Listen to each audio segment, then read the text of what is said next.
நாம் இன்றைக்கி பார்க்க போகிறது பிளாக் ஹேர்க்கான ஒரு ஹேர் ஆயில் பற்றி தாங்க பார்க்க போகிறோம். வாங்க இந்த ஹேர் ஆயில் எப்படி ப்ரிப்பேர் பண்ணலாம்னு பார்க்கலாம். Welcome to Vani's kitchen. நாம இன்னைக்கு பார்க்க போறது ஒரு ஹேர் ஆயில் பத்தி தாங்க பார்க்க போறோம். ஆமாங்க, முடி நீளமா கருகருன்னு வளரணும், ஹேர் கலரிங் பண்ணாமலே உங்க முடி கருகருன்னு இருக்கணும், இளநரைய கண்ட்ரோல் பண்ணணும், டென்சிட்டியை மெயின்டைன் பண்ணணும். இதெல்லாம் பண்ணணும்னா இந்த ஒரு ஹேர் ஆயில் ப்ரிப்பேர் பண்ணி தேய்ச்சி பாருங்க, உங்களோட முடி நல்லா கருகருன்னு இருக்குங்க. நேச்சராகவே கருகருன்னு இருக்கிறதுக்கான ஒரு ஆயில் தான் இன்னைக்கு பார்க்க போறோம். இது மூணு இன்கிரீடியன்ட் தான் கலக்க போறோம். இந்த 3 இன்கிரீடியன்ட் போதுங்க நம்ம லைஃப் லாங் முடி கருகருன்னு இருக்கிறதுக்கு, முடியல எந்த பிரச்சனையும் வராம இருக்கிறதுக்கும் இந்த ஒரு ஹேர் ஆயில் போதுங்க. நம்ம வேற எந்த ஹேர் ஆயிலும் ப்ரிப்பேர் பண்ணி தேய்க்கணுங்கிற அவசியம் இல்லை. அப்படி ஒரு ஹேர் ஆயிலை தான் இன்னைக்கு பார்க்க போறோம். வாங்க அந்த ஹேர் ஆயில் எப்படி ப்ரிப்பேர் பண்ணலாம்னு பார்க்கலாம். இதுக்கு நான் இன்னைக்கு எடுத்திருக்கிற இன்கிரீடியன்ட் பார்த்தீங்கன்னா மூணு இன்கிரீடியன்ட் தாங்க. இது பார்த்தீங்கன்னா கருவேப்பிலை எல்லாமே ஈக்குவல் அளவு தான் எடுத்திருக்கேன். இது பார்த்தீங்கன்னா வெள்ளை கரிசலாங்கண்ணி. இது அவ்வளோ நல்லதுங்க. அதாவது முடி கருகருன்னு இருக்கிறதுக்கும் இளநரை வராத இருக்கிறதுக்கும் ஹேர் கேர் ராணி அப்படின்னு என்ன சொல்லலாம். ஏன்னா வெள்ளை கரிசலாங்கண்ணிக்கும் நம்மளோட முடிக்கும் அப்படி ஒரு ரிலேஷன்ஷிப்.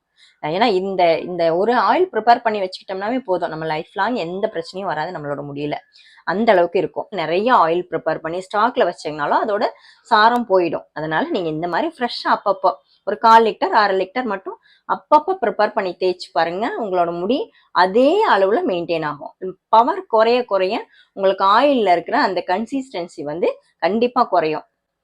பழைய எண்ணெயா ஆக ஆக அதோட வீரியத்தன்மை கம்மியாகும். அதனால நீங்க ஃப்ரெஷ்ஷா அப்பப்ப ப்ரிப்பேர் பண்ணி தேய்ங்க, கண்டிப்பா நல்ல ரிசல்ட்டை நீங்க பார்க்க முடியும். இந்த மூணு இன்கிரீடியன்ட் தாங்க, கருவேப்பிலை, மருதாணி, வெள்ளை கரிசலாங்கண்ணி. பாருங்க, வெள்ளை கரிசலாங்கண்ணி இது நம்ம மாடி தோட்டத்திலேயே இருக்குங்க. அதனால நான் இது இந்த அளவுக்கு எடுத்திருக்கேன். மூணுமே சம அளவு. அதாவது 1/2 லிட்டர் எண்ணெய்க்கு ஒரு கைப்பிடி அளவுக்கு, இப்படி இறுக்கி பிடிச்சா ஒரு கைப்பிடி. நீங்க ஒரு 50 கிராம்னு கூட எடுத்துக்கலாம். எல்லாமே 50 கிராம்னு கூட எடுத்துக்கலாம். இப்ப இந்த 3 இன்கிரீடியன்ட்டுமே கழுவி ட்ரை பண்ணி எடுத்து வச்சிருக்காங்க. நல்லா துணியில போட்டு நல்லா ஒத்தி எடுத்து வச்சிருக்கேன். கரிசலாங்கண்ணி ஒரு கைப்பிடி அளவுக்குங்க. ட்ரையா அரைச்சிட்டு அதுக்கப்புறமா நம்ம கருவேப்பிலையை சேர்த்து அரைச்சிக்கலாம். இப்ப நம்ம இதுல கருவேப்பிலை சேர்த்துட்டு அரைச்சிடலாம்.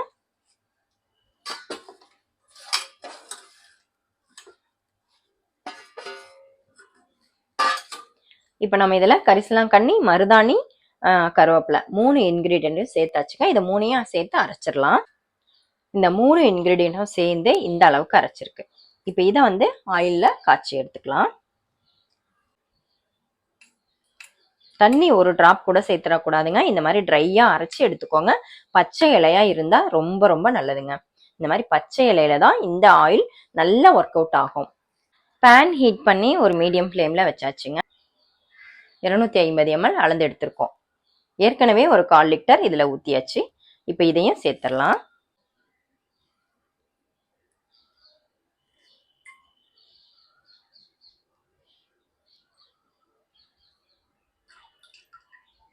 இப்ப 1/2 லிட்டர் ஆயில் சேர்த்திருக்கோங்க இந்த பேன்ல.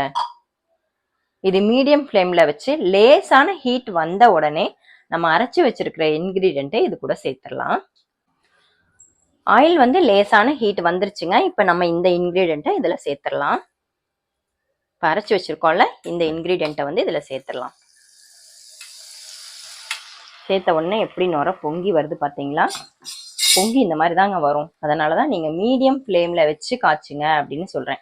இந்த மாதிரி பொங்கிடுச்சு அப்படின்னாலே உங்களுக்கு பாருங்க, இந்த மாதிரி பொங்கிடுச்சு அப்படின்னாவே உங்களுக்கு அடுப்புல எல்லாம் விழுந்து தீ பிடிச்சிரும். அதனால மீடியம் ஃப்ளேம்ல வச்சு ரொம்ப ரொம்ப கம்மி ஹீட்ல தான் இந்த இன்கிரீடியன்ட்டை இதுல சேர்க்கணும்.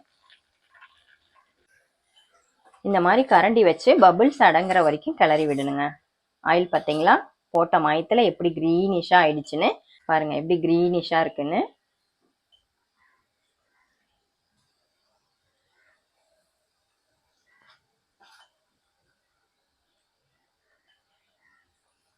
நம்ம இதுல போட்டிருக்கிறது 3 இன்கிரீடியன்ட் தாங்க, கருவேப்பிலை, மருதாணி, கரிசலாங்கண்ணி. இந்த 3 இன்கிரீடியன்ட் மட்டுமே போட்டு நீங்க ஆயில் ப்ரிப்பேர் பண்ணுங்க. கண்டிப்பா உங்களுக்கு 100% ரிசல்ட் கொடுக்குங்க. ஆனா நீங்க லைஃப் லாங் இதை யூஸ் பண்ணணும். எப்போதுமே நீங்க இதை யூஸ் பண்ணணும். கண்டிப்பாக உங்களுக்கு ரிசல்ட் இருக்கும். இளநரையை தடுக்கும், நேச்சராகவே உங்கள் முடி பிளாக்காக இருக்கும். அந்த அளவுக்கு ஒரு எஃபெக்டிவான ஆயில் தான் இந்த ஆயில். ஃபர்ஸ்ட் கொதிச்சதுக்கும் இப்போ கொதிக்கிறதுக்கும் உங்களுக்கு டிஃபரன்ஸ் தெரியுதா? ஃபர்ஸ்ட் கொதிக்கும் போது ரொம்ப பபிள்ஸ் வந்தது. இப்போ பார்த்தீங்கன்னா லேசா அந்த கொதி அடங்கிடுச்சு. அந்த பபிள்ஸ் எல்லாம் லேசா குறைய ஆரம்பிச்சிருச்சு. இப்போ இந்த டைம்ல நீங்க ஆஃப் பண்ணிட்டீங்க அப்படின்னா கரெக்டா இருக்குங்க. இந்த பேனோட ஹீட்லயே மிச்சம் இருக்கிறதும் நல்லா பாயில் ஆயிடும். இந்த ஆயில் பார்த்தீங்கன்னா இது ஆறுன உடனே நம்ம ஃபில்டர் பண்ணிடலாங்க. ரொம்ப நேரம் இதை ஆற விடக்கூடாது, நைட்டு ஃபுல்லா விடக்கூடாது. ஏன்னா அந்த சக்கையெல்லாம் மறுபடியும் ஆயிலா அப்சர்வ் பண்ணிக்கும். அதனால லேசான ஹீட் வந்த உடனே ஆறுன உடனே ஃபில்டர் பண்ணிடுறதா நல்லது.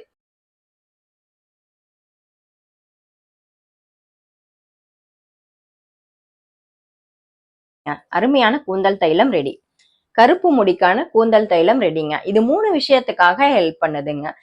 டென்சிட்டியை மெயின்டைன் பண்ணுது, இளநரையை தடுக்குது, கருப்பான நீளமான முடிக்கு ஹெல்ப் பண்ணுதுங்க. கருகருன்னு இருக்கும். எப்பவுமே நேச்சரா உங்க முடி கருகருன்னு இருக்கணும்னா இந்த ஹேர் ஆயில் நல்லா ஹெல்ப் பண்ணுங்க. இதே மாதிரி நீங்களும் உங்க வீட்டுல ப்ரிப்பேர் பண்ணி தேய்ச்சி பாருங்க, அருமையான ரிசல்ட் கிடைக்குங்க. கருவேப்பிலையும் இதுல மெயின் இன்கிரீடியன்ட்னு பாத்தீங்கன்னா கருவேப்பிலையும் மருதாணியும் தாங்க. கரிசலாங்கண்ணி உங்களோட ஆப்ஷனலா வச்சுக்கோங்க. கரிசலாங்கண்ணி இருந்தா சேர்த்துக்கோங்க, இல்லைன்னா தேவையில்லை. இந்த 2 இன்கிரீடியன்ட் மெயின் இன்கிரீடியண்டா எடுத்துக்கோங்க. கருவேப்பிலையும் மருதாணியும் இருந்தா மட்டும் போதும். இப்ப இத பாப்பா தலையில அப்ளை பண்ணி பார்க்கலாம். எப்படி அப்ளை பண்ணலான்னு நான் காமிக்கிறேன். இந்த ஆயில் அப்ளிகேட்டர் எங்க வாங்குனீங்க அப்படின்னு நிறைய பேர் கேட்டுட்டு இருக்கீங்க. இதை நான் எங்க வாங்கினேன் அப்படிங்கிறத இனி வர வீடியோல நான் சொல்றேன். வீக்லி ஹேர் கேர் ரொட்டீன் போடுங்கன்னு நிறைய பேர் கேட்டுட்ருக்கீங்க. கண்டிப்பாக போடுவாங்க. இனி வர 1 or 2 மந்தில் கண்டிப்பாக போடுவோம். நிறைய பேர் இதை பற்றி கேட்டிருந்தீங்க. இது என்ன பேர் சொல்லி கேட்கணும் அப்படின்லாம் கேட்டிருந்தீங்க. இதை நான் எங்கே வாங்கினேன் அப்படிங்கிறத இனி வர வீடியோவில் நான் சொல்கிறேன். நீங்கள் ஹேர் ஆயில் அப்ளை பண்ணுறதுக்கு முன்னாடி ஹேர் வாஷ் பண்ணிவிட்டு அப்புறமா அப்ளை பண்ணுங்கள். அழுக்கு தலையில் அப்ளை பண்ணாதீங்க. டேண்ட்ரஃப் வரதுக்கு சான்சஸ் நிறைய இருக்குது. இந்த ஆயில் அப்ளிகேட்டரை வச்சு யூஸ் பண்ணும்போது, அதாவது ஆயில் அப்ளை பண்ணும்போது உங்களுக்கு ஸ்கேல்ஃப்லலாம் நல்லா அப்சர்வ் ஆகிடுதுங்க. நல்லா ஸ்கேல்ஃப்லலாம் படுற மாதிரி இருக்குது. நல்லா படுது. இப்போ நம்ம என்ன தான் கையில் ஊற்றி தேய்க்கிறதுக்கும் இந்த அப்ளிகேட்டரில் யூஸ் பண்ணி தேய்க்கிறதுக்கும் நிறைய டிஃப்ரென்ஸ் இருக்குங்க. நல்லா அப்ளை ஆகுது, சிந்தாமல் இருக்குது, நல்லா யூஸ்ஃபுல்லாக இருக்குது. இந்த ஆயில் அப்ளிகேட்டர் நான் எங்கே வாங்கினேன் அப்படிங்கிறத நான் இனி வர வீடியோவில் சொல்கிறேன். இது வந்து ரொம்ப ரொம்ப கம்மி ரேட்டு தாங்க. எல்லோரும் வாங்கி யூஸ் பண்ணலாம். என்னால் வாங்கி அனுப்ப முடிஞ்சால் அனுப்புவேன். பட் எனக்கு அது ரொம்ப டிஃபிகல்ட் தான். ஏன்னா அதுக்காக நான் தனியாக நம்பர் வாட்ஸ்அப் நம்பர் க்ரியேட் பண்ணி அந்த மாதிரிலாம் பண்ண வேண்டிய இஷ்யூஸ்லாம் இருக்குது. அதுக்காக வந்து நான் அந்த ஐடியாவே எனக்கு இல்லை. ஆக்சுவலாக இது சேல் பண்ணுற ஐடியா இல்லை. ஆயிலாக இருக்கட்டும், ஆயில் அப்ளிகேட்டராக இருக்கட்டும், எதுவுமே சேல் பண்ணுற ஐடியா இல்லை. அதுக்கு வந்து நிறைய ஸ்பெண்ட் பண்ணணும், டைம் ஸ்பெண்ட் பண்ணணும், அந்த மாதிரி இஷ்யூஸ்லாம் இருக்குல்ல. அதனால் வந்து நான் அது ட்ரை பண்ணலை. ஆக்சுவலாக உங்களுக்கு எங்கே கிடைக்குதுங்கிறத நான் இனி வர வீடியோவில் கண்டிப்பாக சொல்கிறேன்.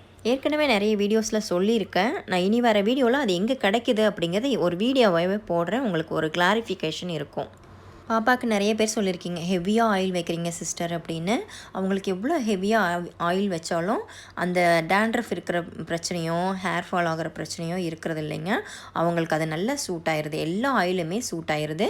என்ன ஒரே ஒரு விஷயம் அவங்களுக்கு ஒத்துக்காது அப்படின்னு பார்த்திங்கன்னா, ஷீகக்காய் ஒத்துக்காதுங்க. ஷாம்பு தான் அவங்களுக்கு ஒத்துக்கும். அந்த மாதிரி அவங்கவுங்க பாடி கண்டிஷனுக்கு ஏற்ற மாதிரி ஷீகக்காயோ ஷாம்புவோ உங்களோட விருப்பப்படி போடுங்க. ஆயில் அப்ளை பண்ணினதுக்கப்புறம் ஷீகக்காவோ ஷாம்புவோ யூஸ் பண்ணி வாஷ் பண்ணணுமான்னு கேட்டிருக்கீங்க. ஆமாங்க, ஆயில் 2 நாள் 3 நாள் கூட நீங்கள் வச்சுருக்கலாம். ஆனால் அதுக்கப்புறம் நீங்கள் ஷாம்புவோ சீகக்காவோ நீங்கள் என்ன யூஸ் பண்ணுறீங்களோ அதை யூஸ் பண்ணி தான் வாஷ் பண்ணணும். இந்த ஆயில் 1 or 2 days கூட வச்சுருக்கலாங்க. இல்லை நீங்கள் வெளியில் போகிறீங்க அப்படின்னா நீங்கள் உடனே கூட ஒரு 1 or 2 hours வாஷ் பண்ணலாம். உங்களோட விருப்பத்துக்கு ஏற்ற மாதிரி நீங்கள் வாஷ் பண்ணலாம். சின்ன பிள்ளைங்களுக்கு இது யூஸ் பண்ணலாங்க, தாராளமாக யூஸ் பண்ணலாம். தினமும் அப்ளை பண்ணலாமான்னு கேட்பீங்க. தினமும் இதை தாராளமாக அப்ளை பண்ணலாங்க. இதே மாதிரி நீங்களும் உங்கள் வீட்டில் ப்ரிப்பேர் பண்ணி தேய்ச்சி பார்த்துட்டு எப்படி இருந்ததுன்னு கமெண்ட் பாக்ஸில் சொல்லுங்கள். என்னோடய வீடியோ பிடிச்சிருந்ததுன்னா லைக் பண்ணி ஷேர் பண்ணுங்கள். சப்ஸ்கிரைப் பண்ணாமல் இருந்தீங்கன்னா சப்ஸ்கிரைப் பண்ணிக்கோங்க, ஃபாலோ பண்ணிக்கோங்க. தேங்க்யூ ஃபார் வாட்சிங்.